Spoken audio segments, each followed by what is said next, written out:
नमस्कार, मैं स्मिता श्रीवास्तव, संस्थापिका जज़्बात के भवसागर से। आप सभी का बहुत-बहुत स्वागत करती हूँ आज के कार्यक्रम मैं भी कलाकार।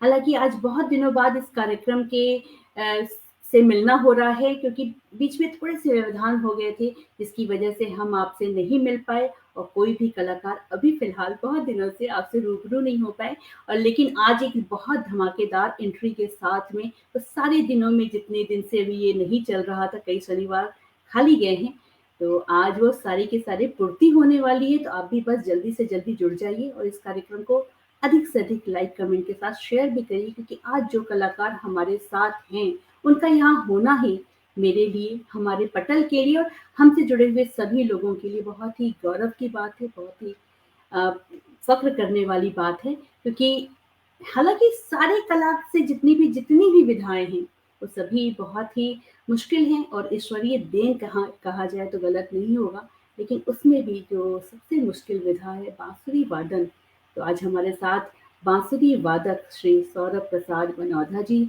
उपस्थित हैं। चलिए और समय नहीं लेते हैं, उनके बारे में काफ़ी कुछ मैंने पोस्ट में भी लिख दिया है और आप लोगों ने अगर पढ़ा होगा तो उनका परिचय आप लोगों को प्राप्त हुआ होगा और आज हमारे साथ वो साक्षात हैं, तो उन्हीं से बात करते हैं, उनके बारे में जानते हैं, उनके कार्यों के बारे में, अभी तक के सफ़र के बारे में। तो बहुत-बहुत स्वागत है सौरभ जी, नमस्कार, सादर प्रणाम आपको। सादन नमस्कार स्मिता जी और आपके सभी दर्शकों को स्वर्गीय गुरु पंडित निरंजन प्रसाद जी के शिष्य और पुत्र सौरभ प्रसाद बनौदा का हार्दिक अभिनंदन। ये बहुत-बहुत हमारी स्वागत है। मेरे लिए भी बड़ी खुशी की बात है और आपका जो कार्यक्रम है, जितना हमने देखा है वो इतना लोकप्रिय है, लोग उसे काफ़ी और अलग-अलग प्रकार के विविध चीज़ों को आप अपने प्रोग्राम में सम्मिलित करते हैं, इसके लिए आपको साधुवाद। आप खुद कला के क्षेत्र से हैं, बड़ा अच्छा जी, लग रहा है बहुत-बहुत मंच धन्यवाद। बहुत-बहुत धन्यवाद सौरभ जी और आज आप हमारे सामने हैं चूँकि मुझे मालूम है और दर्शकों को भी पोस्ट जिन्होंने भी पढ़ा होगा, उन्हें भी एक परिचय प्राप्त हुआ होगा कि 3 पीढ़ियों से लगातार आप संगीत से जुड़े हुए हैं और उस सफ़र को अभी आने वाले समय में सम्मिलित कर पाना, उसके बारे में पूरी तरह से बात कर पाना, हालाँकि पूरी तरह से संभव नहीं, लेकिन हम एक प्रयास करेंगे कि आपके अभी तक के सफ़र को समझ सकें। तो यहाँ से शुरू करना चाहूँगी मैं कि आपकी शिक्षा-दीक्षा कैसी रही और संगीत में आपने बाँसुरी को ही क्यों चुना? जबकि मैंने आपके बारे में पढ़ा कि आप मैंडोलिन, तबला और भी अन्य कई वाद्य यंत्रों के विशेषज्ञ हैं। तो क्या बताएँगे आप? आपने बहुत सुंदर प्रश्न पूछा है स्मिता जी और जिस तरह के प्रश्न आते हैं उससे और पता लगता है कि सामने प्रश्न पूछने वाला कितना जुड़ाव रखता है चीज़ों से। और आपके प्रश्न के जवाब में इतना ही कहना चाहूँगा कि सर्वप्रथम शायद एक कारण तो ये सबसे बड़ा था कि मेरे गुरु, मैं उन्हें गुरु पहले बोलता हूँ, मेरे पिताश्री वो खुद महान कलाकारों में से एक थे। वो पूरी दुनिया विश्व विख्यात बाँसुरी वादक, अपनी बाँसुरी की धुन उन्होंने पूरे दुनिया में फैलाई।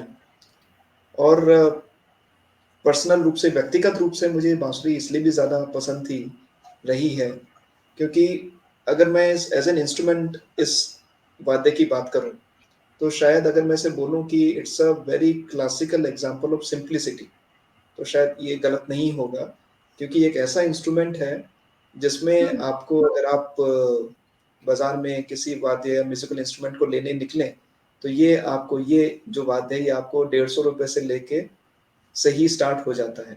तो और इतनी आसानी से मिलता है, इसमें कुछ भी ऐसा अलग से चीज़ें नहीं लगाई जाती और कितनी अंदर से सिंपली क्योंकि अंदर ये जो वाद्य है खोखला है। तो ये जो कुछ चीज़ें इसके बारे में हैं कि किस तरह से अनगिनत संगीत का अनगिनत संसार इसमें बसा हुआ है, लेकिन खुद ये कितना सिंप्लिसिटी के कितना साथ में सिंपल है। इंस्ट्रूमेंट है। तो ये चीज़ मुझे बिल्कुल। हमेशा शुरू से बहुत इस चीज़ ने मुझे प्रभावित किया है। और भगवान श्री कृष्ण तो एक हमारे भगवत रूप में एक ऐसा नाम है, एक ऐसी पहचान है, एक ऐसा रूप है, जिसे हर भारतीय जानता है। तो ये दोनों चीज़ों ने मुझे सबसे ज़्यादा प्रभावित किया कि मैं इससे बिना जुड़े रह नहीं सका। क्या बात है!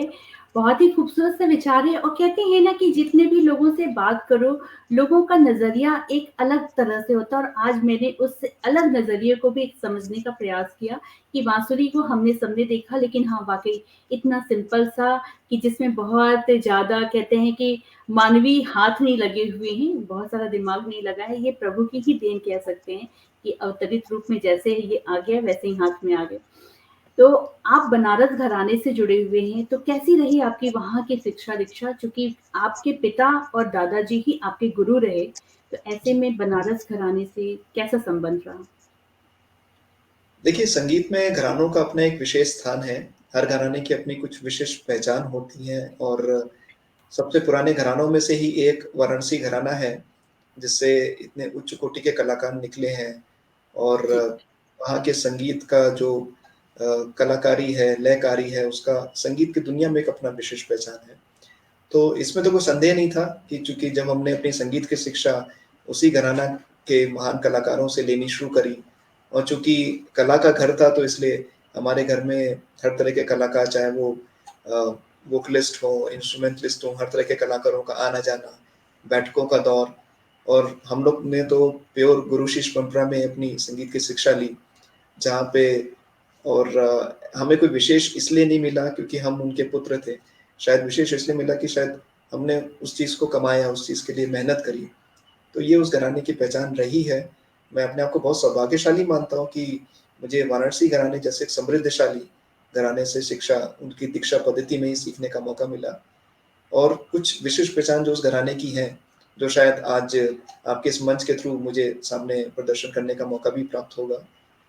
वहाँ का जो भाव प्रधान जिसे कहते हैं संगीत, भाव प्रधान संगीत और लयकारी, तंत्रकारी ये कुछ विशेष रूप हैं जो वाराणसी घराने को एकदम अलग खड़ा करते हैं। तो उसी के साथ में कुछ धुनों के साथ में उसको रखने की भी कोशिश करूँगा आज के इस मंच के दौरान। जी, जी, बिल्कुल और देखिए हम जैसे अनभिज्ञ लोगों के लिए जिनकी जिनकी जानकारी बहुत ही सूक्ष्म है और जैसे ही कोई एक नया-सा वर्ड आता है ना लयकारी, तंत्रकारी का आपने बात किया, तो तुरंत अब मेरी इच्छा हो गई कि ये क्या है? किस तरह से दोनों में भिन्नता क्या है? तो आप जी। कृपया इस बारे में भी बताइए और हमारे साथ बहुत सारे लोग, बहुत सारे दर्शक जुड़े हुए हैं सौरभ जी। मैं बीच-बीच में उनको भी सम्मिलित करूँगी यहाँ पे और लेकिन उसके पहले लय कार्य और तंत्रकारी के विषय में आप थोड़ी-सी बातें। जी। जी, बिल्कुल। चलिए मैं इसका जवाब शायद कला के माध्यम से ही आपको देना चाहूँगा, तो आपकी आज्ञा से 2 छोटी-छोटी बाँसुरी की धुनों के साथ आपको इसका मैं उदाहरण देता हूँ। जी। लयकारी का मतलब होता है कि जहाँ पे आप संगीत की धुनों को इस तरह से प्रदर्शित करते हैं, जहाँ पे आपको एक निरंतर रूप से चलती हुई लयबद्धता आपको बीच में दिखाई दे। और भाव प्रधान, तंत्रकारी ये सारी चीज़ें मैं आपको दिखाता हूँ। देखिए छोटा-सा जहाँ पे भाव निकल के सामने आ रहा है, ये आपके सामने प्रस्तुत है। और जो धुन मैं आपके सामने प्रस्तुत कर रहा हूँ, हुँ। वो एक प्रसिद्ध गाना भी कह सकते हैं, भक्तिपूर्ण गाना, वो आपके सामने प्रस्तुत कर रहा हूँ।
अद्भुत, अद्भुत, बहुत बहुत।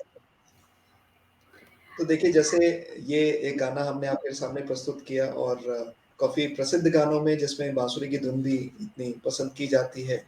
जी, श्याम तेरी बंसी पुकारे राधा नाम, मेरा था नाम। वो उसकी धुन थी। तो इसमें आपने दोनों चीज़ें सामने देखी होंगी ईश्वर के आशीर्वाद से और गुरु की कृपा कि हुँ, किस तरह से लयकारी, तंत्रकारी दोनों चीज़ें इसमें निकल के आई। जहाँ आपको लय भी महसूस हुई और जहाँ पे उँगलियों का अ, उसमें किस तरह से स्पष्टीकरण के साथ वो चह रही थी, बह रही थी, वो भी आपको सुनाई दी। तो इस तरह से धुनें सामने आती जी, बिल्कुल। मतलब जो तरीके हैं, जो बीच के जो म्यूज़िक होते हैं और जो लय होता है, जो धुन होता है, जब दोनों को सम्मिश्रण आपने यहाँ पे दिखाया और बहुत ही खूबसूरत-सा ये मंज़र और हम सब कहीं न कहीं खो चुके थे पूरी तरह से आपकी धुन में। लग ही नहीं रहा था वो कहते हैं ना कि जब कृष्ण बाँसुरी बजाते थे तो सारे जितने भी व पृथ्वी पे जीव-जंतु जो भी कुछ होते थे, हवा रुक जाती थी, सब कुछ अपनी जगह पे ठहर जाते थे और आज एक हल्का-सा वो जो अनुभव है ना, वो बहुत ही अद्भुत है और बहुत सारे लोग हैं हमारे साथ यहाँ पे जुड़े हुए। मैं चाहूँगी कि उनको भी उनके कुछ कमेंट्स यहाँ पे देखते चलते हैं हम लोग भी। सुनिता श्रीवास्तव जी हैं, नमस्कार कह रही हैं आपको और बहुत ही अच्छी गायिका हैं वो, संगीत से वो भी जुड़ी हुई हैं। डॉक्टर रेखा रानी शर्मा जी हैं, चित्रकार हैं, बहुत ही अद्भुत कलाकार हैं वो भी। रुपेश कुमार श्रीवास्तव जी हैं, आपको प्रणाम कह रहे हैं। सारिका सिंह जी हैं, आरएसडी चातक जी हैं, बेहतरीन कवि हैं, वो आपसे जुड़े हुए हैं और मुझे बहुत-बहुत साधुवाद दे रहे हैं क्योंकि मैंने आपको यहाँ पे आमंत्रित किया और आपको वो सुन पा रहे हैं।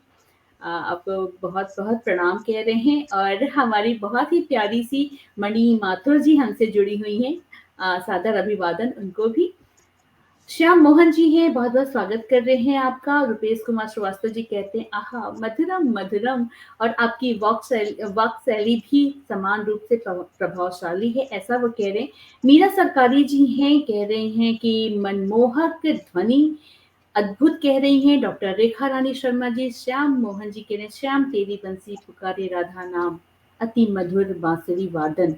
और अभी तो ये शुरुआत है श्याम मोहन जी और आगे आप देखिए बहुत सारे क्योंकि अगर आप इनको और अच्छे से समझना चाहते हैं और अच्छे से जानना चाहते हैं, देखना चाहते हैं, तो यूट्यूब पे आप एक बार सर्च कीजिए सर का नाम डाल कर के, तो आपको बहुत सारे वीडियोज़ वहाँ पे मिल सकते हैं। लेकिन फिलहाल हमारे साथ वो यहाँ पे लाइव रूप में उपस्थित हैं। तो हम यहाँ पे अगर आपके भी मन में कोई प्रश्न है दर्शकों से मैं कहूँगी कि तो आप यहाँ पे रख सकते हैं, हम लोग उस बारे में बात करेंगे। तो ये तो हो गई सर लयकारी और तंत्रकारी की बात। और आपके बारे में जब मैंने पढ़ना शुरू किया तो मैंने देखा और पाया कि 15 वर्ष की आयु से ही आप दूरदर्शन और आकाशवाणी से जुड़े हुए हैं, वहाँ पे अपनी प्रस्तुति देते चले आ रहे हैं। तो उस समय का थोड़ा-सा ज़िक्र करेंगे कि पहली प्रस्तुति कैसी रही और मन के क्या भाव आ रहे थे उस समय? जी। देखिए सर्वप्रथम मैं तो सबसे पहले धन्यवाद देना चाहूँगा आपकी दर्शक दीर्घा का और जिस तरह से आपने परिचय दिया, आपने भी काफ़ी कला के माध्यम से आपने परिचय दिया उनका और बड़ा अच्छा लगा कि अ, मुझे यहाँ सुनने वाले में कई सारे कलाकार भी हैं, कोई चित्रकार है, कोई खुद कवि है, लिखता है और उनके तो कुछ के तो नाम भी इतने सुंदर हैं, श्याम मोहन जी शायद आपने एक नाम पढ़ा था। जी, जी, तो जी, जी, बड़ा जी। अच्छा लगा मैंने धुन भी श्याम के नाम की बजाई। तो आप सभी लोगों को हुँ। भी धन्यवाद कि एक कलाकार होने के नाते मेरा ये बहुत मानना है कि जितना ज़रूरी, जितना इम्पोर्टेंट एक आर्टिस्ट होता है, उतनी ही इम्पोर्टेंस उसकी ऑडियंस भी होती है। तो निश्चित। कला को बजाने वाला, प्रस्तुत करने वाला, कला को सुनने वाला, दोनों ही बहुत ज़रूरी हैं कला के विस्तार के लिए। और फिर ऊपर से स्मिता जी आप जैसे लोग जो इनको मंच प्रदान करते हैं, आगे ले जाते हैं, तो ये तो सोने पे सुहागा जैसी बात है, जहाँ पे हम जैसे कलाकारों को रूबरू होने का मौका मिलता है। हुँ, और आपके प्रश्न के उत्तर के रूप में ये कहना चाहूँगा कि 15 वर्ष की आयु में मैंने पहली एकल प्रस्तुति दी थी दूरदर्शन पे और उससे पहले वैसे मैंने करीब 11 वर्ष की अवस्था से बजाना शुरू कर दिया था मंचों पे। मंच पे मेरा आगमन हो चुका था। पर अगर दूरदर्शन के रूप में देखें तो 15 वर्ष की आयु में मेरी पहली एकल प्रस्तुति थी। जी, और 15 वर्ष की आयु बहुत ज़्यादा भी नहीं होती है। तो एक वो चीज़ तो थी अंदर कि किस तरह से अच्छा जाएगा क्योंकि अपने गुरु के नाम को भी आगे रखना है। लेकिन जो विश्वास एक होता है कला को सीखने का, तो वो विश्वास ज़रूर साथ में था और मुझे आज भी याद है वो शायद जून का महीना था और उस समय संडे का दिन था, रविवार का दिन था। मुझे एक रोचक घटना आपको सुनाता हूँ और बाकी अपनी जी, जी। बिल्कुल, रक्षक बिल्कुल दीर्घा के लिए ज़रूर। भी कि उस दिन संडे होने की वजह से उस समय दूरदर्शन का जो पूरा जो हमारे लखनऊ दूरदर्शन की पूरी बाउंड्री थी, पूरा ऑफ़िस नहीं बना हुआ था। तो आधे हुँ, ऑफ़िस में जंगली पेड़ वगैरह थे।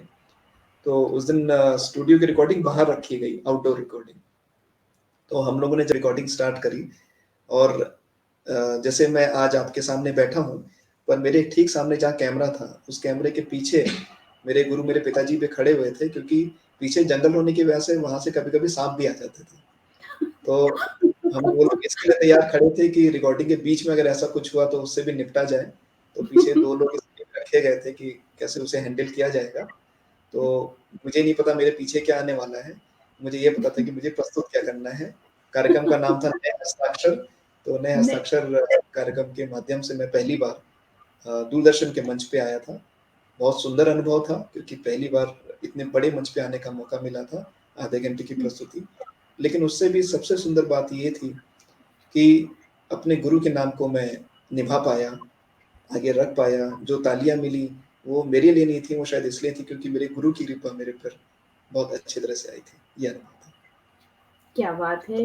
क्या बात है सौरभ जी और मैं आपके अंदर उस गुण को भी देख पा रही हूँ जो एक पुत्र के रूप में और एक शिष्य के रूप में आप में विद्यमान है, पूरी तरह से और मुझे लगता है कि बहुत सारे लोगों को आपसे इस विनम्रता को सीखने की आवश्यकता है और मेरे ख्याल में आप जहाँ रहते होंगे ना लोग अपने आप ही आपसे सम्मोहित से हो जाते होंगे, ऐसा कुछ मैं अनुभव कर पा रही हूँ आपके साथ यहाँ बैठ कर के। हालाँकि ये पहली बार है जब हम आपसे बात कर रहे हैं, हम लोग एक-दूसरे से साथ जुड़े हैं और चलिए कुछ नए लोग हैं हमारे साथ में और एक से बढ़कर एक अद्भुत लोग हमसे जुड़ते चले जा रहे हैं, जैसा कि आपने कहा।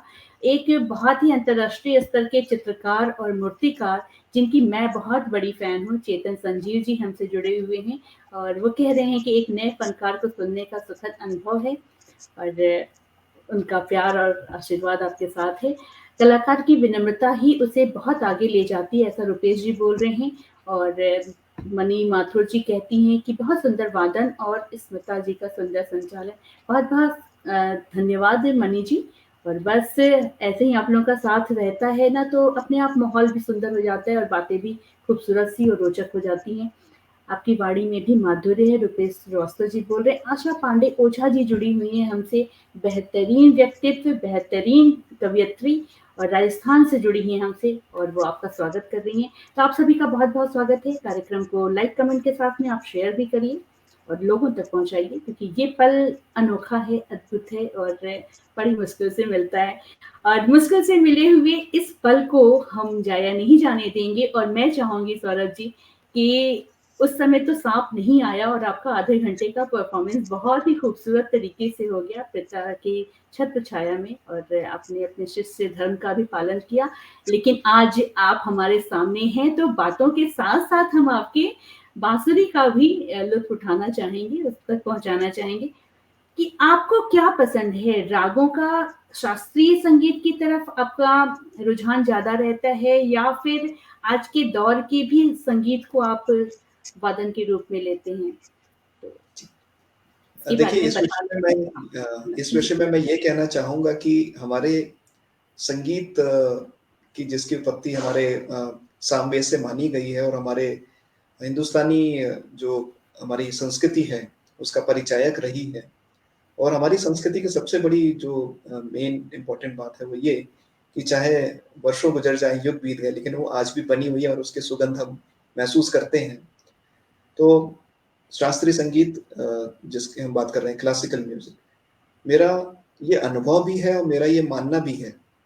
मैं वही बात कह रहा हूँ जिसका मैंने अनुभव किया है खुद। जी, मेरा ये मानना है कि शास्त्रीय संगीत ही वो जड़ है, जिस जड़ पे पेड़ उगता है, उस पेड़ के अलग-अलग फल और पत्तियाँ निकलते हैं। तो आपको चाहे गज़ल पसंद हो, आपको चाहे गाने पसंद हों, आपको ट्यून्स पसंद हों, आपको वेस्टर्न सॉन्ग पसंद हो, लेकिन जड़ तो शास्त्रीय संगीत है। तो आज मैं जो कुछ भी बजा पाता हूँ, दिखा पाता हूँ, वो कहीं न कहीं इसकी मज़बूती पे निर्भर कर रहा है और टिका हुआ है कि बहुत समृद्ध जड़ों के साथ मैंने शास्त्रीय संगीत की शिक्षा ली है। तो मुझे विशेष रूप से पसंद मैं प्राइमरीली क्लासिकल फ्लूटिस्ट ही हूँ, पर क्लासिकल म्यूज़िक ने ही मुझे वो ताकत दी है कि मैं हर कुछ बजा सकता हूँ। तो उसके कुछ एक बार फिर से वही अ, अपने संगीत के माध्यम से इस बात को रखना चाहूँगा।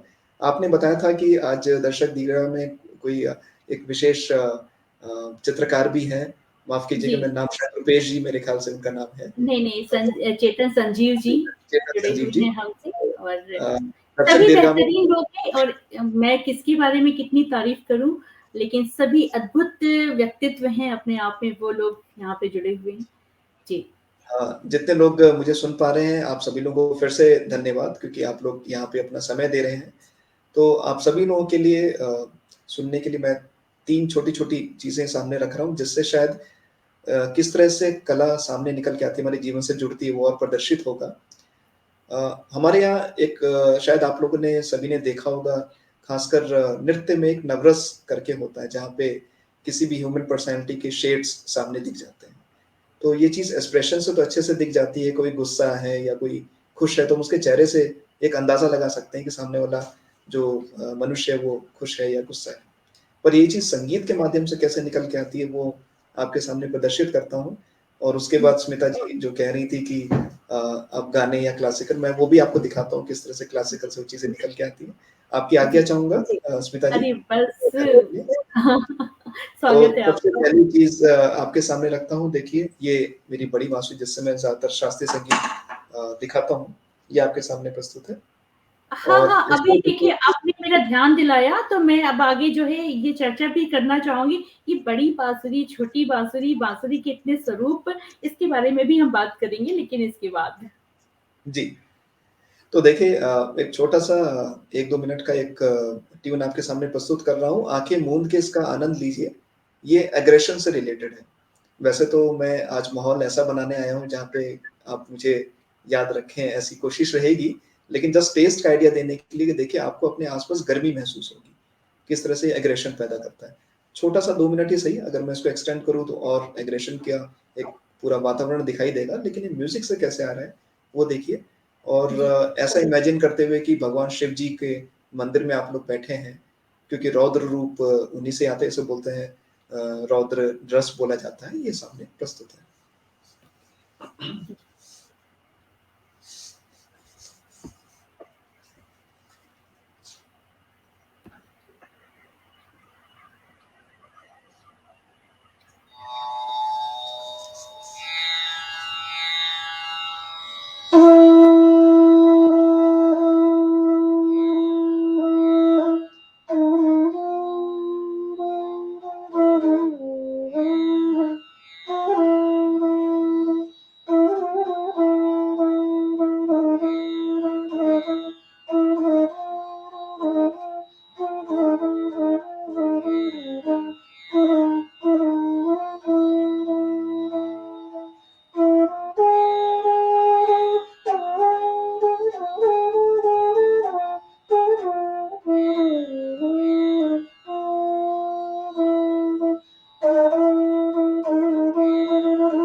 अद्भुत। और जैसा आपने कहा था सच में वैसा वाला महसूस हुआ। और मैं क्या कहूँ कि ये जो है ना, इसका जो सम्मोहन है, इसका जो बंधन है, इससे एक बार कोई घुस जाए ना तो उसमें से निकल पाना बहुत ही मुश्किल है। अद्भुत, अद्भुत, अद्भुत। धन्यवाद। बहुत ही खूबसूरत। मीता जी, और आपकी आशा आज्ञा पांडे से ओझा जी भी यही बात कह रही हैं। अद्भुत। इसको थोड़ा-सा आगे ले जाते हुए जो आपने प्रश्न पूछा था उसको आगे ले चलते हैं कि जी, शास्त्रीय से किस तरह से अलग-अलग रस सामने आते हैं जी, और मुझे लगता है कि संगीत के माध्यम से ही अपनी बात को और रखूँ, तो बेहतर तरीके से आप लोगों से जुड़ पाऊँगा। और मेरा अनुरोध रहेगा कि अब मैं नाम ना बताते हुए मैं धुन को आपके सामने रखता हूँ और मुझे आशा रहेगी आप लोग उसे पहचान के उसके नाम स्मिता जी के साथ में साझा कर पाएँगे। 2 गाने आपके सामने प्रस्तुत करता हूँ, 1 ट्यून प्रस्तुत करता हूँ, 3 छोटी-छोटी प्रस्तुतियाँ और पहला एक गाना जो शायद हम में से हर एक ने सुना होगा और नहीं सुना होगा तो मेरा उनसे ये अनुरोध रहेगा कि इस गाने को सुनें भी। इतना प्यारा गाना है जो अ, रस को, सौंदर्य को, प्रेम को सामने रखता है। ये प्रस्तुत है। जी।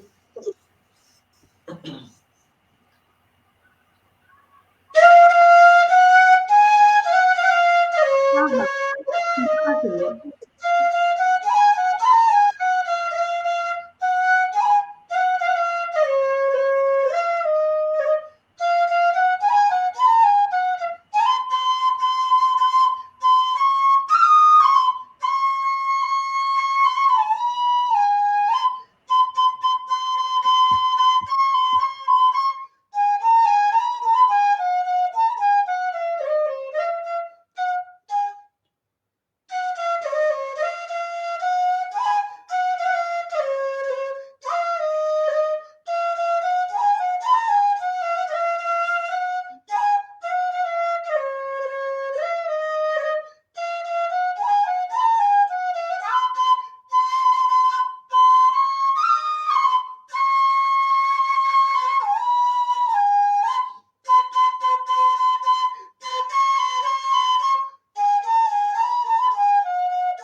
ये था आप में से कुछ लोगों ने जवाब दिया भी है, इतना प्यारा संगीत, पिया तो से नैना लागे रे।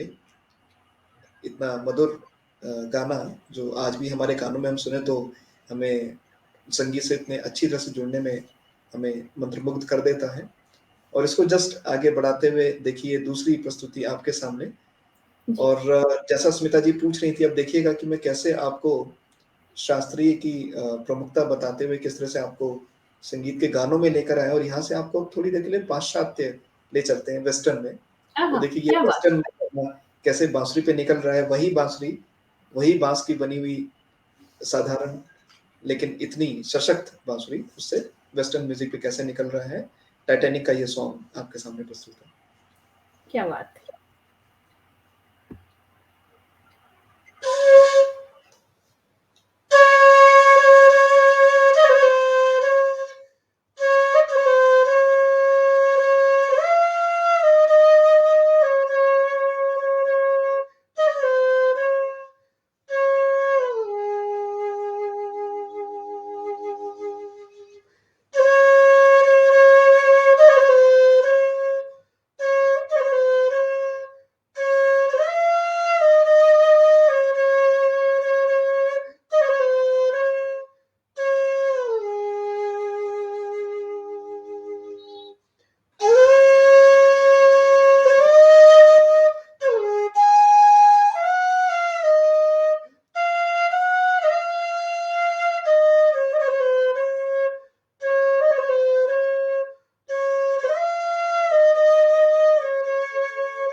तो देखिए कैसे ये वेस्टर्न म्यूज़िक भी बाँसुरी पे निकल के आया और सारी ही जो शक्ति है वो क्लासिकल म्यूज़िक की ही देन है। ये आपके सामने प्रस्तुत है। अद्भुत! बहुत ही सुंदर और बाँसुरी से इस तरह की धुन को मैंने तो ख़ैर पहली बार ही सुना है और एक धुन इनसे हमारी मनपसंद की बजवा दीजिए कीर्तन त्रिपाठी जी, तो आप अपनी पसंद यहाँ पे लिखिए और हमारी कोशिश रहेगी। अखिल रंजन जी जुड़े हैं, awesome, one of my favourite Titanic song. Uh, तो अखिल जी बहुत-बहुत स्वागत है आपका और आज जो माहौल है ना वाक़ई कहते हैं ना कि इसने मुझे एकदम किसी और ही दुनिया में पहुँचा दिया और मुझे लगता है कि हमसे जुड़े हुए यहाँ पे जितने भी दर्शक हैं सभी इसी मनोभाव में होंगे इस समय, क्योंकि लग रहा है कि बस आप बजाते रहें और हम सुनते रहें। मैं व्यवधान ना डालूँ बीच में बात करते हुए तो क्योंकि बातें मेरे पास बहुत हैं, बहुत सारे प्रश्न हैं जिसके बारे में अभी हमें बात करनी है, लेकिन मैं चाहूँगी कि थोड़ी देर बात करके फिर थोड़ी देर तक लगातार हम आपको सुन पाएँ, तो वो हमारे जीवन के लिए बहुत नया-सा एक्सपीरियंस होगा। तो सौरभ जी ये सारे धुन तो हैं और मैंने आपके जब वीडियोज़ देखने शुरू किए थे यूट्यूब पे, तो उसमें भी मुझे बहुत सारे फ़िल्मी धुन भी दिखे, जो कि बाँसुरी की धुन में एक अलग ही अपना स्थान रखते हैं, एक तरह से कह सकते हैं कि बाँसुरी की धुन में उन चर्चित गानों को सुनना बहुत ही अद्भुत रहा मेरे लिए, तो हम उस पे भी बात करेंगे।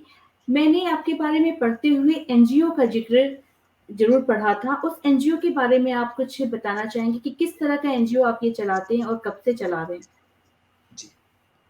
अ, जिस एनजीओ के बारे में आप बात कर रहे हैं वो एनजीओ निरंजन धारा के नाम से स्थापित है और आज भी संचालित होता है।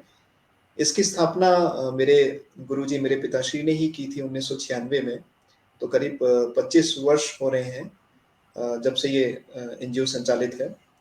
और उस समय भी जो हमारे इस एनजीओ का उद्देश्य था और जिसके साथ हम आज भी आगे बढ़ रहे हैं, वो ये कि संगीत, विशेष रूप से संगीत और इसके अलावा हम इसमें सिलाई-कढ़ाई की शिक्षा और पर्सनैलिटी डेवलपमेंट की शिक्षा, कंप्यूटर की शिक्षा वगैरह भी देते हैं।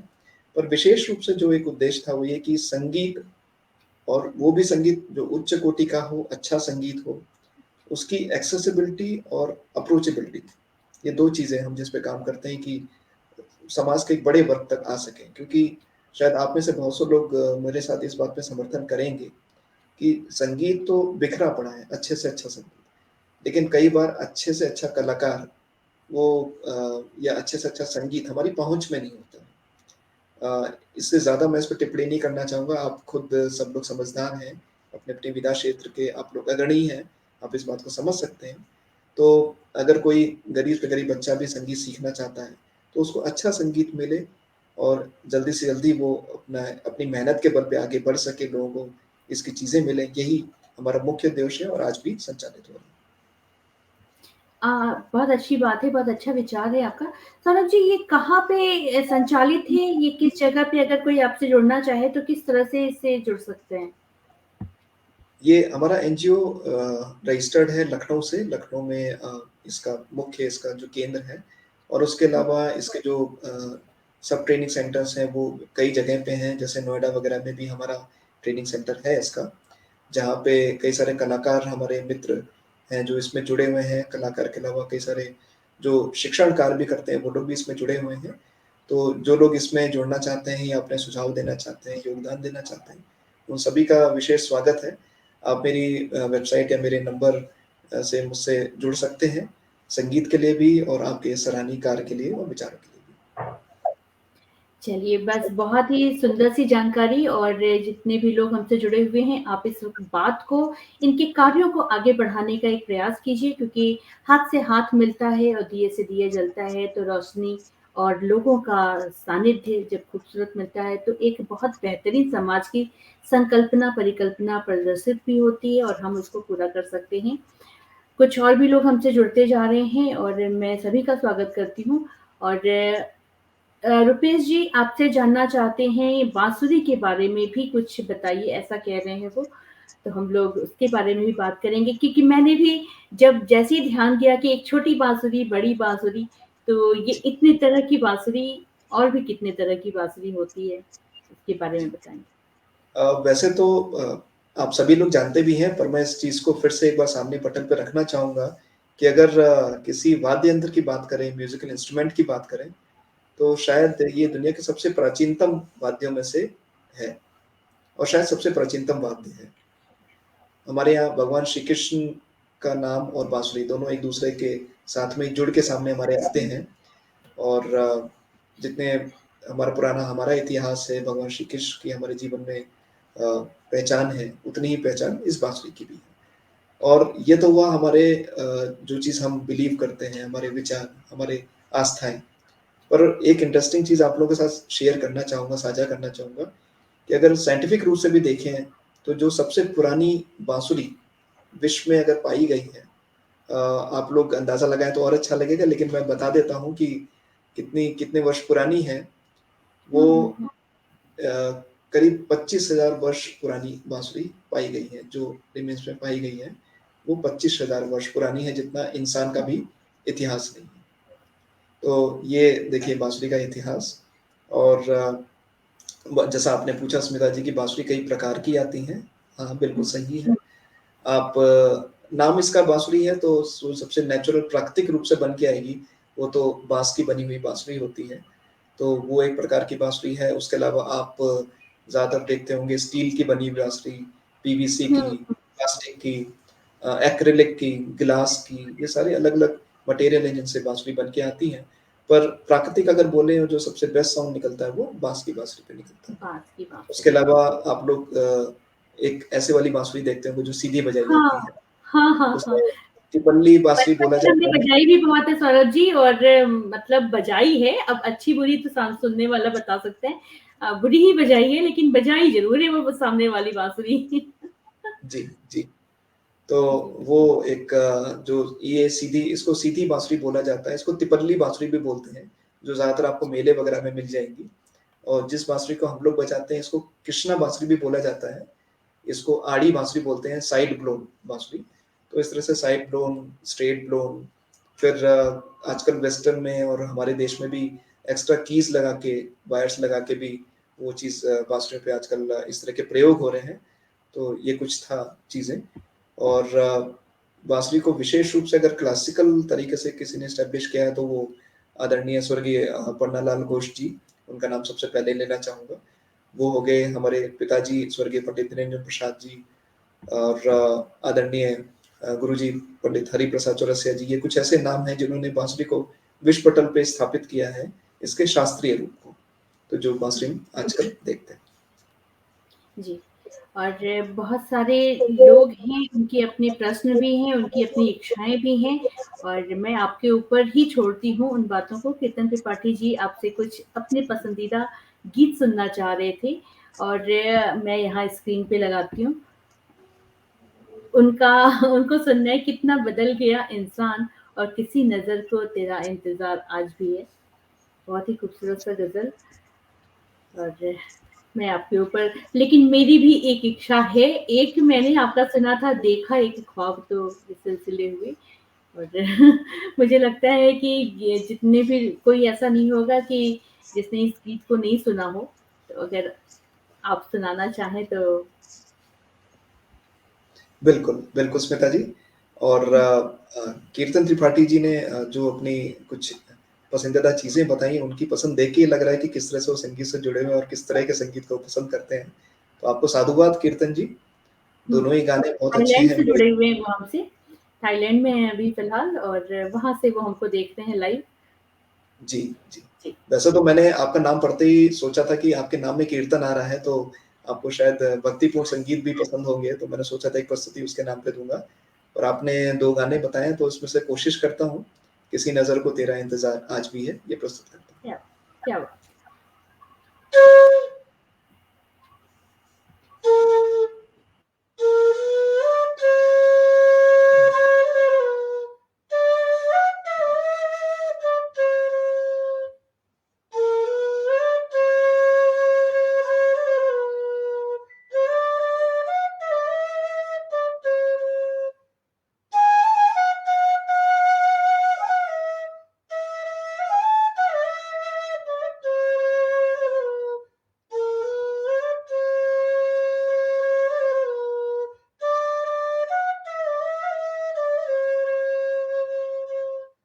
ये मुझे मैंने इसकी प्रथम पंक्ति ज़्यादा सुनी हुई है, तो ये आपके सामने प्रस्तुत थी। और आपके नाम में बहुत कीर्तन है, तो एक छोटा-सा आप ही के लिए प्रस्तुत है कीर्तन जी। एक भजन जो, क्योंकि आपके नाम में कीर्तन है इसलिए बार-बार मेरे कानों में भी गूंज रहा है, ये आपके सामने प्रस्तुत है। जी।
ये आपके लिए प्रस्तुत था कीर्तन जी। और मुझे तो पूरी आशा रहेगी कभी आपसे थाईलैंड में भी मुलाकात हो, आप लोग कभी बुलाएँ तो और अच्छी आनंदमयी शाम बनेगी, सुबह बनेगी। अ, अखिल जी, एक मैंने विचार बीच में पढ़ा था, शायद कोई जैकी जी, श्रॉफ जी, की जी। जो मूवी की ट्यून हाँ, है, हाँ, हीरो हीरो का में काफ़ी है। तो आपने वो बिल्कुल सुनना सही चाहते हैं। कहा, वो तो कुछ ऐसी ट्यूनें हैं जिनसे बाँसुरी, संगीत और मन तीनों ही इतने जुड़ के इतने पूरी तरह से फ़ेमस हुए हैं, उनमें से एक ट्यून हीरो मूवी ट्यून। पर आपकी शाम बन जाए इसके लिए मैं एक और ट्यून आपको साथ में ऐड ऑन करके सुनाऊँगा बोनस की तरह। वो भी ट्यून आपने सुनी होगी और मेरे ख़्याल से उस ज़माने में जिन-जिन लोगों ने वो ट्यून सुनी है या वो सीरियल देखा है, सीरियल की ट्यून है वो एकदम से अपने आप को वापस उस ज़माने में महसूस कर पाएँगे, खुश हो पाएँगे। पहले आपकी ट्यून लेता हूँ, हीरो मूवी की ट्यून, ये प्रस्तुत है। क्या क्या पसंद आए बात तो आपका अभिवादन चाहूँगा। है। जी।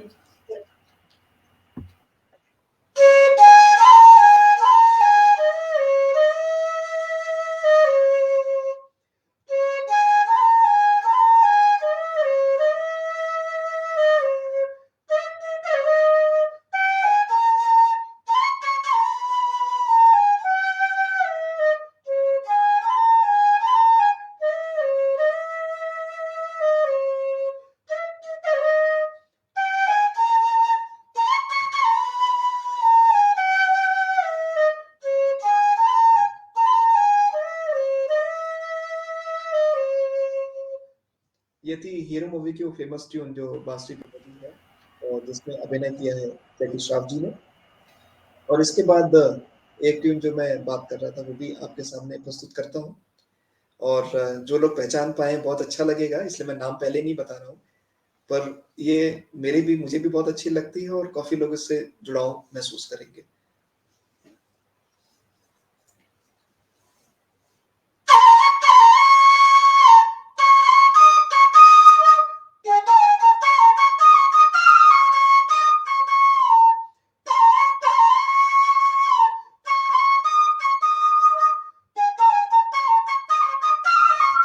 आहा! वाह!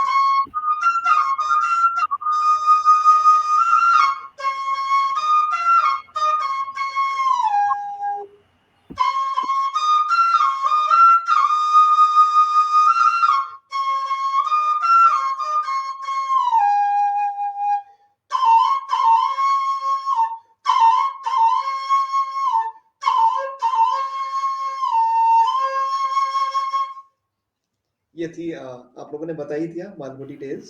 ये काफ़ी फ़ेमस ट्यून में जिसमें बांसुरी की ट्यून एक बार फिर से सामने आपके आई।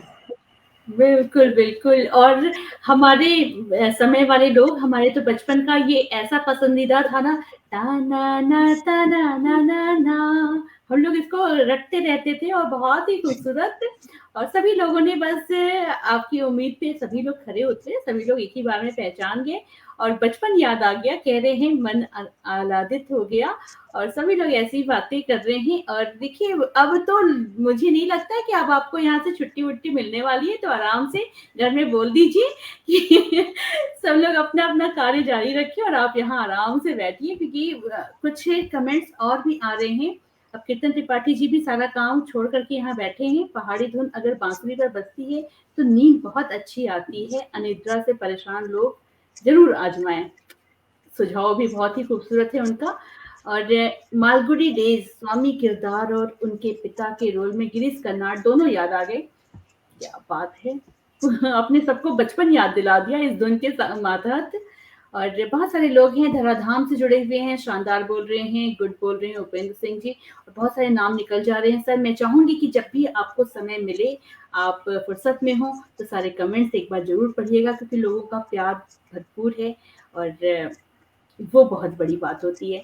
लोग आपसे जुड़े हैं और मुझे मालूम था कि ये एक ऐसी विधा है जो किसी का भी मन मोह लेती है और लोगों में इसको उसी तरह से लेना चाहिए जैसे वो सितार, गिटार, तबला या पियानो बजाते हैं। तो मुझे लगता है बाँसुरी वादक बहुत कम निकल के आते हैं। तो इस बारे में भी हम लोग बात करेंगे कि कैसे बाँसुरी को लोगों तक पहुँचाया जाए, कैसे घरों में जैसे ढोलक और तबले ने जगह लिया है, क्या बाँसुरी ले सकता है कभी वो जगह? आपने एक बहुत ही महत्वपूर्ण प्रश्न पे अपना मुद्दा जो आपने उठाया है, बहुत ही महत्वपूर्ण प्रश्न।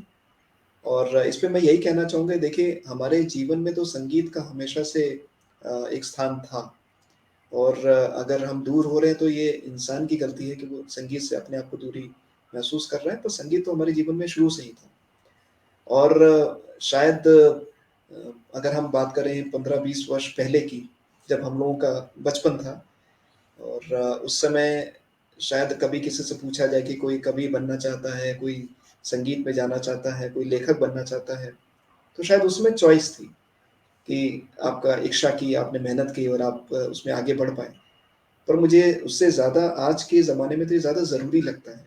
और मैं आप सभी को और जो लोग जुड़े हैं और जो लोग शायद बाद में जुड़ेंगे, पढ़ेंगे, ये अपना ये मैसेज देना चाहूँगा कि किसी एक विधा को पकड़िए ज़रूर, क्योंकि आज के ज़माने में जिस तरह से भागती हुई लाइफ़ है, जिस तरह का कल्चर है, जिस तरह का लाइफ़स्टाइल है, उसमें ये और भी आवश्यक हो जाता है कि आप किसी न किसी एक ऐसी विधा को पकड़ें, चाहे वो संगीत हो, कलाकारी हो, चित्रकारी हो, कुछ भी हो, पर एक ऐसी विधा हो जिससे आप अपने दूसरे पक्ष को भी निखार पाएँ, कुछ अपने लिए समय दे पाएँ, कुछ अपने से ज़्यादा बेहतर तरीके से बात कर पाएँ, प्रकृति से जुड़ पाएँ। तो शायद पहले चॉइस था, अब ये मैंडेटरी है, होना ही चाहिए। ये सबसे बड़ा कारण जो मैं कहना चाहूँगा, जो शायद हम समझें तो और बेहतर तरीके से जुड़ाव महसूस करेंगे। और रही बात कि किस तरह से जोड़ा जाए, तो उसके लिए कहीं न कहीं आपके अपने घर में इसका माहौल बनाना पड़ेगा। और जैसे-जैसे आप प्रयत्न कर रही हैं स्मिता जी, इस तरह से और भी मंच और बनने होंगे, और जो मंच बने हुए हैं और शक्तिशाली और मजबूत होना पड़ेगा कि ज़्यादा से ज़्यादा कलाकार उनकी कला इस तरह के माध्यम से आगे सामने आए, लोगों के सामने अपनी चीज़ों को रख सकें, ताकि जब कोई चीज़ अच्छी सुनेंगे तभी तो उसका आपको इंटरेस्ट आएगा, तब आप उसके लिए जाएँगे। अगर कोई चीज़ अप्रोच में ही नहीं है, एक्सेसिबल ही नहीं है, जैसा मैं कह रहा था, हमारे एनजीओ का भी उद्देश्य है। तो जब आपने सुना ही एक अच्छा नहीं सुना, तो फिर आपका इंटरेस्ट भी नेचुरल सी बात है, उसके लिए नहीं आएगा। तो कला को सुनें, कला का विस्तार करें, कलाकारों का विस्तार करें, ये बस मैसेज देना चाहूँगा। जी, निश्चित रूप से सौरभ जी। और मैं जब आपके बारे में अ, आप एक सॉफ्टवेयर इंजीनियर हैं और सॉफ्टवेयर वही सोल का ही काम करता है कि जो हार्डवेयर के अंदर आत्मा होती है वो आप डालते हैं, और संगीत वही आत्मा का काम करता है। जो आज के समय में बहुत ही ज़्यादा प्रमुख है कि इतनी भाग-दौड़, इतने ही तनावपूर्ण जीवन में अगर आप कहीं रिलैक्स हो सकते हैं, तो संगीत और किसी कला के माध्यम से ही हो सकते हैं। तो मैं आपकी बात से पूर्णतः सहमत हूँ कि किसी एक विधा को, किसी एक कार्य को आप अपने कार्य के साथ-साथ उसको पैरेलल लेते रहिए, वही आपको सुकून देगा, वही सुकून के पल होंगे।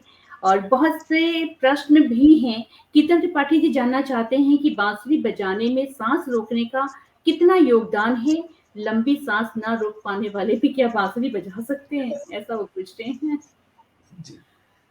नहीं, सुंदर प्रश्न है आपका। कीर्तन जी शायद आपने ये प्रश्न पूछा है। तो जी, सुंदर प्रश्न है आपका और स्वाभाविक भी है ये प्रश्न। क्योंकि जब हम किसी चीज़ को सुनते हैं तो हमारे प्रश्न स्वाभाविक उठते हैं कि क्या मैं भी ऐसा कर सकता हूँ या कोई और ऐसा कर सकता है। आपके पहले प्रश्न का ये जवाब देना चाहूँगा कि बाँसुरी बजाने में साँस रोकने का कितना योगदान है। तो मैं ये कहना चाहूँगा कि जब आप बाँसुरी अच्छी बजाने लगते हैं, तो साँस रोकना एक टेक्नीक है, एक विधा है जिसको आप प्रयोग में लाते हैं जब आप बाँसुरी बजाते हैं। साँस रोक के साँस को कई बार तेज़ी के साथ वाइब्रेशन के साथ आप ब्लो करते हैं, कई बार उसे प्रभाव के साथ फूँकते हैं। जैसे मैं आपको उदाहरण देता हूँ कि साँस रोकना ही नहीं, साँस को प्रभावी रूप से रखना भी कितना ज़रूरी है। देखिए बाँसुरी में आपको शंख की आवाज़ सुनाता हूँ मैं, बाँसुरी में। आहा! क्या बात!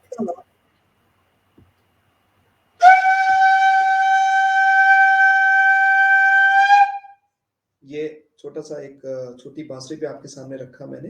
किस तरह से लास्ट में शंख की आवाज़ उठ के सामने आई। एक बार फिर से सुनिएगा।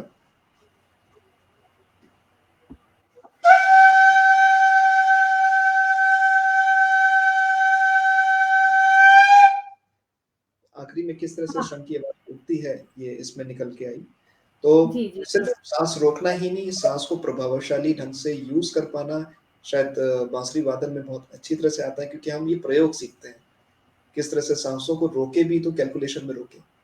किस तरह से साँसों को ब्लो भी करें तो किस तरह से रोक के कितने-कितने घटकों में उसे अंदर डालना है, ये सब चीज़ें बाँसुरी वादन में आती हैं। और लंबी साँस ना रोक पाने वाले भी क्या बाँसुरी बजा सकते हैं? मैं इसका एक ही जवाब देना चाहूँगा कि अगर किसी का इंटरेस्ट है बाँसुरी बजाने में तो विशेष रूप से सीखे, क्योंकि अगर कोई लंबी साँस नहीं रोक पा रहा है तो शायद वो लंबी साँस रोकने लग जाएगा। ये आहा! इसका उत्तर क्या है। बात तो है! ये एकदम अपोज़िट है कि आप बाँसुरी सीखना शुरू करिए और अगर मैं इसको और मेडिकली बोलूँ तो कई बार ऐसा होता है कि आपका स्टैमिना बढ़ जाता है ऑफ कोर्स और आपका ब्रीथिंग रेट थोड़ा-सा कम हो जाता है और जितना ब्रीथिंग रेट आपका थोड़ा-सा कंट्रोल होगा, कम होगा, उतनी आपकी लाइफ एक्सपेक्टेंसी भी बढ़ जाती है। ये सारे फ़ायदे हैं और काफ़ी हेल्प मिलती है जैसे ख़ासकर जो आपका मेरा स्टैमिना है या फिर कोविड जैसी डिसीज़ से फाइट करने में, उनसे लड़ने में एकदम ये चीज़ सशक्त रूप से प्रभावी हो जाता है। हुँ। और मैं बस अंत में अब कुछ कमेंट्स ज़रूर लूँगी और बीच में व्यवधान के रूप में बिल्कुल अपने आप को हटा लेना चाहती हूँ, बस एक प्रश्न के बाद में कि आप एनटीपीसी में कार्यरत हैं, सॉफ्टवेयर इंजीनियर हैं और अभी आप उप महाप्रबंधक के रूप में वहाँ पे कार्यरत हैं। तो इतने महत्वपूर्ण पद के बाद आपकी व्यस्तता भी काफ़ी रहती होगी और उसमें फिर आप कैसे मैनेज करते हैं समय को? उसके बाद हम चाहेंगे सौरभ जी कि बस थोड़ा-सा समय को नज़रअंदाज करते हुए मैंने आपका बहुत समय लिया है, लेकिन अब मेरी लालच बढ़ती चली जा रही है और मुझे लग रहा है कि बस मैं आपको थोड़ी देर तक लगातार सुनते रहूँ अपने आप को यहाँ से हटा कर के। तो जी। इस प्रश्न के बाद। स्मिता जी आपके प्रश्न के जवाब में शायद आपसे मैं एक प्रश्न करना चाहूँगा कि आप खुद एक कलाकार हैं, आप खुद कला से जुड़ी हुई हैं, अच्छा लिखती हैं, अच्छा बोलती हैं। आप भी व्यस्त रहती होंगी, फिर भी आप इस तरह के मंच पे अपना समय निकाल पाती हैं। ये वैसा ही प्रश्न है और शायद हम दोनों ही एक कलाकार के नाते इसका जवाब एक साथ दे सकते हैं कि जो पैशन होता है, जिस चीज़ से आप जीवन की तरह जुड़े होते हैं, उसके लिए आपको समय नहीं निकालना पड़ता। क्योंकि समय उसके लिए निकाला जाता है जो आपके मन का नहीं होता। जो चीज़ आपको पसंद होती है, किसी को कुकिंग पसंद है, तो कुकिंग करता है क्योंकि उसको कुकिंग पसंद है। तो उसी तरह हाँ, से नहीं, जो नहीं, चीज़ मेरे एकदम सही पैशन बात लग है रही है, सौरभ तो उसके लिए समय बिल्कुल, ऑटोमैटिक निकल बिल्कुल। आता है। बहुत सुंदर सी बात है और बल्कि मेरा प्रश्न शायद उल्टा हो गया। मुझे ये पूछना चाहिए था कि आप नौकरी करने का समय कैसे निकाल लेते हैं? कैसे चले जाते हैं आप ऑफ़िस और काम कैसे कर लेते हैं? मुझे ये पूछना वैसे चाहिए था, ये शायद मेरा मैंने सौभाग्य है गलत कि मेरे पैशन्स में 2 चीज़ें आती हैं, कंप्यूटर साइंस और दूसरी बाँसुरी। तो ये मेरा सौभाग्य है कि मैं दोनों से एक साथ जुड़ा हुआ हूँ। तो जितना समय बचता है उसमें अपने कंप्यूटर से बात कर लेता हूँ। तो वो भी एक चीज़ है। पर हाँ सीरियसली अगर मतलब एक दूसरे एंगल से मैं इसको देखना चाहूँ तो कहीं न कहीं आप अपनी इस भागदौड़ की ज़िंदगी में बाँसुरी अपनी विधा के लिए समय निकाल पा रहे हैं, तो ये आपके लिए ज़रूरी भी है और आपकी आवश्यकता भी है और आपका मैनेजमेंट भी है। जैसे हम लोग मैं आज भी सुबह 5 साढ़े 5 के सुबह प्रातः काल में उठ जाता हूँ सुबह और सुबह उठ के जब कोई नहीं होता है आराम से बाँसुरी वादन प्रैक्टिस करता हूँ। लोगों को सिखाता हूँ सुबह-सुबह 6 बजे लोग उठते सीखते हैं। जापान और ऑस्ट्रेलिया के कई सारे डिसाइपल्स हैं मेरा जो मुझसे ऑनलाइन सीखते हैं। तो वो चीज़ नेचुरल है, कोई चीज़ नेचुरल होती है तो फिर उसके लिए समय नहीं निकालना पड़ता। अच्छा, बांसुरी भी ऑनलाइन सीखा जा सकता है। ये भी अपने आप में काफ़ी आश्चर्यचकित करने वाला हो गया। मुझे तो एक तो बांसुरी सीखना ही सबसे मुश्किल काम लग रहा है कि बांसुरी कैसे सिखाएगा? कि अब इतना फूँक मारो या कैसे सिखाते हैं? ज़रा थोड़ा-सा आप बताएँगे क्या कि जी। कैसे कोई सीख सकता है? देखिए इसमें तो कोई संदेह नहीं, मैं इस बात को तो नहीं क्रॉस करना चाहूँगा कि जो एक one two one physical classes या सिटिंग्स का जो फ़ायदा होता है, वो निसंदेह उसका कोई पैरेलल नहीं है। सबसे बेस्ट चीज़ तो वही है। पर कोविड के टाइम पे ख़ासकर जिस चुनौती के महल में हम लोग चुनौती के माहौल में हम लोग रह रहे हैं और हुँ, उसके अलावा प्रैक्टिकली भी पॉसिबल है। ऐसा नहीं है कि आप कोई वाद्य यंत्र नहीं सीख सकते। ज़रूरत होती है कि किस तरह से डिलीवरी करी जा रही है। कि चूँकि ऑनलाइन में एक तो ऑफ़ कोर्स अगर आप अच्छी तरह से जुड़े हैं, आपकी कनेक्टिविटी अच्छी है, तो हम लोग जैसे बाँसुरी सिखाते हैं, तो मैं उनको क्लोज़अप्स में मतलब उँगली फ़ेस करना दिखाता हूँ। जैसे कि कैमरे के एकदम सामने जाके यूँ करके उन्हें बताना कि उँगली किस तरह से रखी जानी है, कितना छेद कवर करा जाना है। तो अगर आप थोड़ा-सा समय लेके और बेसिक्स के साथ में कवर करके दिखा रहे हैं और प्रैक्टिकली भी बजा के दिखा रहे हैं, तो ऐसा मुश्किल भी नहीं है कि आप ऑनलाइन ना सीख सकें। बल्कि उदाहरण के तौर पे आप ऐसे ले सकते हैं कि जो मेरे कुछ डिसाइपल शिष्य हैं जो यहाँ नोएडा में मेरे सामने बैठ जाते हैं, पर उनके पास तो फिर भी एक पॉसिबिलिटी है कि वो आके सीख सकते हैं। लेकिन जो मुझसे करीब साढ़े 4 हज़ार किलोमीटर दूर ऑस्ट्रेलिया में बैठा है, उसको तो मैं बोल भी नहीं सकता कि तुम आके मेरे से सीखो। पर बड़ी आनंद की बात है कि मेरा एक डिसाइपल है Marco, he is from Australia. वो काफ़ी अच्छा कर रहा है और जिस तरह से आप बोल रही थी वो कॉलेज में ही इज़ अ टीचर, तो वहाँ जाके कॉन्गो बजा के भी तबले की प्रैक्टिस करता है, मुझे वापस रिकॉर्डिंग करके भेजता है। ओहो! तो ये क्या बात सीखने वाले और सिखाने वाले, दोनों के जुनून, दोनों के इंटरेस्ट पे है। आप जितना अच्छे मन से सीखना चाहेंगे, तरीके तो भगवान ने दिए हुए हैं, तरीके तो 10 निकल आएँगे। ऑनलाइन तो एक माध्यम है। बिल्कुल और ये सभी के लिए ही बहुत ही ज़रूरी-सी बात हो गई कि अगर आप भी सीखना चाहते हैं तो ऑनलाइन जुड़ सकते हैं। कैसे जुड़ सकते हैं, ये यहाँ पे कमेंट बॉक्स में डाल दूँगी मैं। सर से पूछ कर के आपका नंबर अगर आप अपना नंबर बोल दें तो कोई न कोई टाइप कर देगा। रुपेश जी से मैं चाहूँगी कि आप वो नंबर यहाँ पे टाइप कर दीजिए। तो आप प्लीज़ आप अपना मेरे नंबर मेरे मुझसे आप सीधे भी जुड़ सकते हैं 94153 1146 9 ये मेरा डायरेक्ट नंबर है। आप लोगों का स्वागत है, कभी आप लोग जुड़ना चाहें। और उसके अलावा मेरी वेबसाइट या मेरे यूट्यूब पे भी मेरे नंबर्स दिए हुए हैं। saurabh या यूट्यूब पे आप जाके संगीत का आनंद लें और मुझसे जुड़ें, मुझे खुशी होगी। बिल्कुल और ये आपका नंबर यहाँ पे आ गया है स्क्रीन पे और सभी लोग इसको नोट कर लें और सर का वेबसाइट आप मैं मनी जी से कहूँगी कि आप उनका वेबसाइट भी यहाँ पे कमेंट बॉक्स में डाल दीजिए और बाद में आप लोग उनको फॉलो कर सकते हैं, देख सकते हैं, इनके बारे में जान सकते हैं और सीख तो सकते ही हैं। हमेशा सीखने की उम्र कभी खत्म नहीं होती है, जब तक जीवन है तब तक कुछ न कुछ सीखते रहना चाहिए और यही जीवन की सार्थकता है। सौरभ जी, बहुत सारी सी बातें की हैं और मन अभी भी नहीं भरा है, लेकिन बातों के अलावा हम आपको सुनना चाहते हैं बहुत ही प्यार और बहुत ही आदर के साथ में। तो सौरभ जी, कृपया कुछ और सुनाते हुए फिर हम लोग यहाँ से विदा लेंगे। जी, जी। मेरे सामने मैं देख पा रहा हूँ आप में से ही दर्शकों में से एक ने अपनी इच्छा प्रकट करी है राग भैरव। तो हाँ, वैसे तो मैंने कुछ और सोचा था अगर शास्त्रीय सोनाने की बात आएगी तो मैं वो सुनाऊँगा लेकिन मुझे लगता है ये बड़ा बेईमानी होगा यदि आपकी इच्छा का मान ना रखा जाए, राग भैरव। तो मैं एकदम से चेंज करके राग भैरव ही राजेंद्र जी आपके लिए प्रस्तुत करता हूँ। राग भैरव बहुत सुंदर राग है और जो लोग संगीत से ना जुड़े हों या शायद थोड़ा जानते हैं, उनको जानकारी के रूप में बता देता हूँ कि राग भैरव शायद क्यों राजेंद्र जी बोल रहे हैं, वो भी बताऊँगा।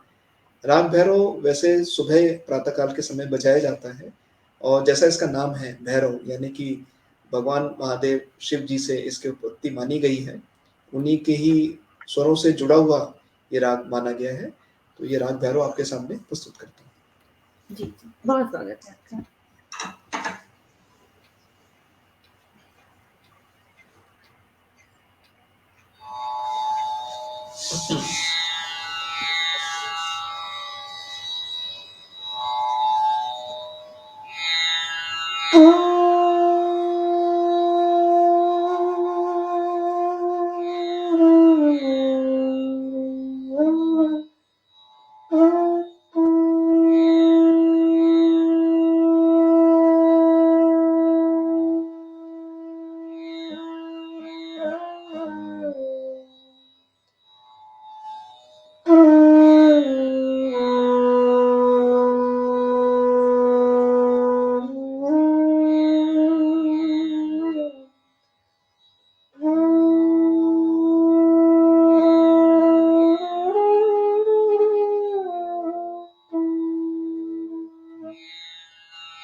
आशा करते हैं आपको ये राग बारह का ये जो पसंद आया होगा।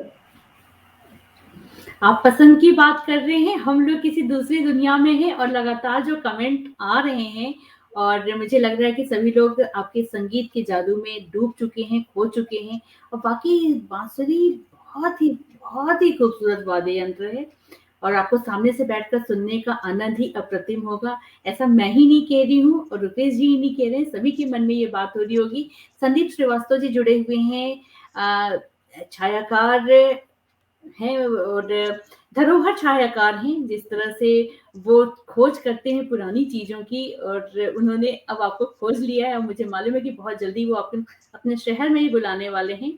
तो संदीप जी आप कैसे इनको बुलाएँगे अब आप ये देख लीजिए क्योंकि अब इनको सामने से बैठ कर के सुनना है और आप इसका रास्ता निकाल सकते हैं मुझे पता है। और बहुत सारे लोग करतल ध्वनि से आपको प्रणाम कह रहे हैं। राजेंद्र दसानी जी हैं, बहुत धन्यवाद सर आपका, ऐसा कह रहे हैं वो क्योंकि आपने उनकी इच्छा की पूर्ति की है। बहुत सारे कमेंट्स हैं, मैं चाहूँगी कि फिर वही बात कि आप इनको ज़रूर पढ़िएगा और मैं क्या कहूँ, मैं स्मिता जी, एकदम आपकी बात स्पीचलेस से हूँ। आपकी बात से मुझे एक रोचक किस्सा याद आया, तो यदि आप इसकी आज्ञा दें तो मैं रोचक किस्सा भी साझा करना चाहूँगा। जी, जी, जी। क्योंकि आप सूत्रधार हैं, इसलिए समय, मंच और सब चीज़ें आपको देखना है, तो आपकी आज्ञा से ही मैं उसको साझा करूँगा। नहीं, नहीं, ये बताइए। किस्सा है बंगाल का। बंगाल में आप में से कुछ लोग हो सकता है वेस्ट बंगाल के होंगे, तो वहाँ पे जैसा फ़ेमस है कि वहाँ का संगीत, वहाँ का जो जेंट्री है, वो काफ़ी अच्छे तरीके से संगीत को पसंद करती है। तो वहाँ का किस्सा है कि हमारी एक वहाँ पे प्रदर्शन था और शाम को 6 बजे करीब हमारा बाँसुरी वादन शुरू हुआ और ओपन ग्राउंड था, करीब 250-300 लोगों की जनता थी सामने। तो वहाँ पे उसकी रिकॉर्डिंग्स भी मेरे यूट्यूब पे पड़ी हुई हैं। तो करीब 6 बजे शुरू करके और करीब साढ़े 9 बजे तक बाँसुरी वादन चला, यानी साढ़े 3 घंटे बाँसुरी वादन चला। और जिसके बाद मतलब जो मैंने कुछ प्रस्तुतियाँ सोची थी, उसको बजाने के बाद मैंने कहा अब ये खुला निमंत्रण है, आप में से जो कुछ कुछ बजवाना चाहे वो सीधे बताएँ, मैं कोशिश करूँगा कि उसे बजा सकूँ। मुझे आज भी याद है आप जैसी ही कोई महिला दर्शक दीर्घा में से खड़ी हुई, उसने बस इतना ही कहा कि सर अगर आप राग मालकौस सुना दें तो बहुत अच्छा होगा। बहुत सुंदर राग है। मतलब मैंने ये उम्मीद करी थी कि साढ़े 3 घंटे के बाद शायद लोग अब गाने पूछेंगे। उन्होंने उठ के राग मालकौस पूछा और उसके बाद फिर 1 हुँ, घंटा और बाँसुरी वादन चला, 1 डेढ़ घंटा। करीब साढ़े 10 बजे तक बाँसुरी बजती रही। उसके बाद हम लोगों ने डिनर किया। डिनर पे हुँ, ही ये प्रोग्राम बना कि सुबह गंगा जी के किनारे बैठ के बाँसुरी वादन किया जाए। बस। हम लोगों ने साढ़े 11 बजे प्रोग्राम बनाया और सुबह हुँ, 5 बजे फिर हम गंगा जी के किनारे पहुँच गए। वहाँ सुबह डेढ़ घंटे, 2 घंटे का फिर से प्रोग्राम हुआ और उस प्रोग्राम गंगा जी के किनारे ही शाम के प्रोग्राम का कार्यक्रम बना कि शाम को एक ज्वाइनिंग होनी थी पास के प्लांट में। तो वहाँ पे हुँ। फटाफट सारी चीज़ें इकट्ठी करी गई प्रोग्राम की। शाम को फिर साढ़े 3 घंटे का प्रोग्राम हुआ। तो ऐसे इस तरह के कभी-कभी और पता है, मुझे लग रहा है ना कि फिर वही माहौल यहाँ भी बनता हुआ दिख रहा है और लोग आपको बिल्कुल भी छोड़ के नहीं जाना चाह रहे हैं। बस ये लग रहा है कि चलते रहे ये। सर मालकोस तो सुना ही दीजिए। और मालकोस बहुत ही सुंदर सा राग है और फ़िल्मों में बहुत इस्तेमाल हुआ है। बहुत सारे गाने जो हैं फ़िल्मी धुन राग मालकोस पे मिल जाएँगे। अ, थोड़ी बहुत जानकारी है, बहुत नहीं, लेकिन हाँ, जो चीज़ अच्छा लगता है उसमें घुस के मैं थोड़ा बहुत जान लेती हूँ। संदीप श्रीवास्तव जी जो कि एक धरोहर छायाकार हैं, उनको यहाँ भी एक धरोहर मिल चुकी है, तो वो कह रहे हैं कि बहुत जल्दी आपको अपने शहर में यानी कि गोरखपुर में बुलाने का वो प्रयास करेंगे। और उनका भी कार्य, संदीप जी की जितनी भी प्रशंसा करूँ, इतनी कम उम्र में जिस तरह का कार्य वो कर रहे हैं, अद्भुत है। और उनको गौरव प्राप्त है ग्वालियर के किले के चौथे द्वार को खोजने का। और अच्छा रिसर्च है उनका। और ऐसे लोग हमसे जुड़े हुए हैं, अपने आप में मेरे लिए गौरव की बात है। और आज ये उस कड़ी में सौरभ प्रसाद बनौधा जी का भी नाम जुड़ गया और वाक़ई ये माहौल, ये समय ऐसा है कि लग रहा है कि बस ये चलता रहे, काश समय यहीं पे रुक जाए। तो सर मालकोस की आपसे विनती है, थोड़ा-सा बस 2 मिनट का करते हुए फिर हम लोग यहाँ से विदा लेंगे। मैं आपको और परेशान नहीं करूँगी, अब सामने से बैठ के हम लोग सुनेंगे आपको। अ, धन्यवाद आप सभी लोगों का और जो आप में से जो कुछ आप लोग कह रहे हैं उसके लिए आपका हार्दिक धन्यवाद। ये शायद मेरी तारीफ़ नहीं है, ये सारी कृपा है माँ सरस्वती की और मेरे गुरु की, मेरे पिताश्री की। जो कुछ है, मैं उनका एक प्रतिबिंब की तरह से आपके सामने बैठा हूँ और एक बहुत ही भावुक बात है वो मैं आपके साथ साझा करना चाहूँगा। और ये बात है 2014 की। स्मिता जी, अगर आपने ये प्रश्न पूछा नहीं, लेकिन ये मैं खुद से पूछ लेता हूँ, उसका जवाब भी दे देता हूँ जी, कि जी। सबसे बड़ा कैसे सम्मान पूछे? आपकी लाइफ़ में आपको लगता है कौन-सा मिला होगा, जिसके बारे में हाँ, आप हाँ। बताना। तो मैं सोचा था ये प्रश्न आएगा तो इसका जवाब दूँगा। 2014 की बात है और 2013 में मेरे गुरुजी के देहांत हुआ मेरे पिताश्री का। उनकी स्मृति में हम लोग हर वर्ष एक सांस्कृतिक संध्या रखते हैं। हुँ, तो 2014 में 31 मार्च को कार्यक्रम रखा था और जिसमें पद्म विभूषण डॉक्टर यामिनी कृष्णमूर्ति जी आई थी खुद। वो मेरे पिताजी की सह कलाकार थीं। उन्होंने नृत्य किया था और मेरा बाँसुरी वादन भी था। उसके बाद जब खत्म हुआ तो उन्हें बहुत पसंद आया। उन्होंने स्टेज पे बुला के मुझे गुलाब का फूल देते हुए कहा था, "बच्चा बहुत अच्छा बजाया है।" और उन्होंने यही कहा स्टेज पे मेरे लिए, जो मेरे लिए सबसे बड़ा सम्मान है अभी तक का, कोई ट्रॉफ़ी उसकी बराबरी नहीं कर सकती। उन्होंने इतना कहा कि, "तूने आज निरंजन जी की याद दिला दी।" हाँ, हाँ। तो मतलब मेरे गुरुजी की याद दिला दी। तो वो मेरा सबसे बड़ा सम्मान है कि कहीं उनके आस-पास उनकी पहचान को दिखा सकूँ। ये मेरे जीवन का सबसे बड़ा सम्मान है जो मैं मानता हूँ। और ज़्यादा अच्छा। समय आप लोग से मिलते हो और आप में से जो कोई मुझे बुलाना चाहेगा, मुझे बड़ी खुशी होगी आप लोग के सामने बैठ के, सामने जुड़ के और जब भी आप चाहें, जैसे आप चाहें और राग मालकोस रुपेश जी कह रहे हैं तो ज़रूर सुनाऊँगा। छोटा-सा ही आपके सामने प्रस्तुत करता हूँ। जी, सरल जी। और ये प्रश्न ही नहीं, मेरे मन में बहुत सारे प्रश्न हैं और मुझे लगता है कि बहुत जल्दी हम लोग यहाँ बैठें और बहुत सारी-सी बातें और भी करें क्योंकि आपके बारे में जानना ये हमारे लिए बहुत ही गर्व की बात है, हमारी किस्मत की बात है कि आज आपके साथ यहाँ बैठ कर के उन पलों को हमने आपके माध्यम से जिया जो आपके जीवन में महत्वपूर्ण स्थान रखते हैं। तो निश्चित रूप से हमारे दिल के भी बहुत करीब हैं वो। तो इसका सर इसका काफ़ी कुछ क्रेडिट स्मिता जी आपके पूरी दर्शक मंडली में जितने लोग काफ़ी एक से एक गुणीजन लोग हैं जो जुड़े हुए हैं, उन सबको भी जाता है कि उन्होंने रोचकता बनाए रखी है और उनका आशीर्वाद भी प्राप्त हो रहा है। आप में से काफ़ी लोग उम्र और अनुभव में मेरे से भी बड़े हैं। आपका हार्दिक धन्यवाद। और मुझे लगता है कि इसका पार्ट 2 भी करके शायद वो लोग सोच रहे होंगे, एक पार्ट 1 हो गया, पार्ट 2 हो जाए, तो बिल्कुल, बिल्कुल, ऐसा बिल्कुल। महसूस हुआ मुझे। तो बिल्कुल और आपके सामने वाक़ई प्रस्तुत यही करता हूँ। चल रहा है मन में अभी कि 1 घंटे में मैंने पहले भी कहा था जब आपके बारे में पढ़ा था कि 1 घंटे में इसको समाहित कर पाना बहुत ही मुश्किल कार्य है और किसी दिन हम आपको सिर्फ़ और सिर्फ़ आपकी बाँसुरी को और आपको ही सुनना चाहेंगे। स्मिता श्रीवास्तव जी वहाँ से शायद ना रहें। तो सर आज मालकोस हो जाए और फिर हम लोग किसी और दिन बैठते हैं और बहुत सारी-सी बातें करेंगे। बस जी, प्रस्तुत है जी। आपके सामने राग मालकोस, कुछ त्रुटि हो तो क्षमा कीजिएगा। आपके सामने प्रस्तुत है।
क्या कहूँ? बहुत ही मधुर, मनोहारी और मैं कितनी भी प्रशंसा के शब्दों में नहीं कहा जा सकता कि मैं किसी भी शब्द में आपकी इस कला को प्रदर्शित कर सकूँ और आपकी तारीफ़ कर सकूँ, वो सब कोई शब्द ही नहीं बना है, शब्दकोश खाली हो चुके हैं। बस प्रभु से बहुत-बहुत शुक्रिया है, धन्यवाद है कि आप हैं हमारे सामने और हमने आपको देखा, सुना और समय साझा किया, बहुत बड़ी बात है। और मैं बहुत जल्दी चाहूँगी कि हम बैठें। संदीप श्रीवास्तव जी का एक कमेंट है कि अपने वीडियो चैनल्स या यूट्यूब का लिंक साझा करिएगा सर। निश्चय ही आपकी बांसुरी अद्भुत और मनोहारी सम्मोहन से झंकृत करती है। तो संदीप जी यहाँ पे इसको साझा किया जा चुका है, आप इस कमेंट में ही मिल जाएगा आपको। बाकी मैं तो बैठी हूँ यहाँ पे किसी भी तरह के इन बातों के लिए तो फिर मिलते हैं हम लोग और बहुत सारी सी बातें करते हैं। तो सर एक दिन और आप समय निकाल के हमें दीजिए। आप बस मन नहीं भरा, ये कहूँगी। धन्यवाद धन्यवाद स्मिता जी और धन्यवाद आप सभी लोगों का जो लोग जुड़े हुए हैं, जो लोग पहले जुड़े और मुझे लिए भी ये बड़ी सौभाग्य की बात थी आप लोगों से जुड़ने का और बात करने का मौका मिला, अपने संगीत के माध्यम से अपनी बात करने का मौका मिला। तो इसी तरह से आप लोग स्वस्थ रहिए, खुश रहिए, संगीत का आनंद लेते रहिए।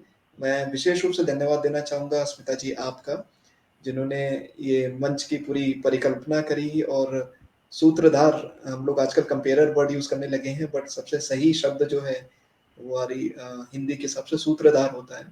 तो जो सूत्रधार के रूप में आपने पूरा आज का ये मंच तैयार किया, जो बातें कहीं, प्रश्न पूछे, कुछ बातें जो मैं कहना चाहता था, वो प्रश्न रूप में अपने आप ही सामने आ गई। तो इसके लिए आपका भी धन्यवाद। आशा है हम लोग इसी तरह से जुड़ते रहेंगे और संगीत की सेवा और एक-दूसरे का आनंद देते रहेंगे। हार्दिक बिल्कुल, धन्यवाद। बिल्कुल सर। बहुत-बहुत धन्यवाद सर और चलने से पहले मैं कुछ नाम यहाँ पे अवश्य लेना चाहूँगी कि बहुत सारे लोग जो हमसे कमेंट्स तो नहीं पढ़ पाऊँगी क्योंकि समय बहुत तेज़ी से गुज़र रहा है, लेकिन उन लोगों के नाम मैं अवश्य लेना चाहूँगी कि जो हमसे अभी तक यहाँ पे जुड़े रहे। राजेंद्र दसौनी जी हैं, रुपेश कुमार श्रीवास्तव जी हैं, संदीप श्रीवास्तव जी हैं, मैं भी हूँ ऑफ कोर्स स्मिता श्रीवास्तव जी यहाँ कमेंट के रूप में भी हैं कुछ।